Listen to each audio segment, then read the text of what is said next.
Hi అండి. అందరికీ నమస్కారం. మాకు ఎల్లమ్మ తల్లి పండగ అయిందండి. ఆ ఎల్లమ్మ తల్లిని నమ్ముకుంటే ఆ తల్లి స్కిన్ ప్రాబ్లమ్స్ ఏవి ఉండవంటండి.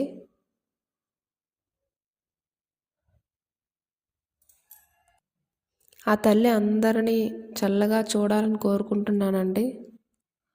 ఆ అమ్మవారికి ఈరోజు మేము ఉలవపప్పు, బెల్లం వేసి నైవేద్యం తయారు చేసామండి. అది బెల్లం వేసి అట్లు తయారు చేసామండి.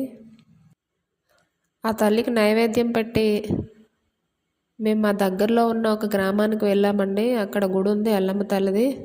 అక్కడ అస్సలు ఖాళీ లేదండి. చాలా క్రౌడ్గా ఉందండి. అసలు అందరూ తోసేసుకున్నారండి.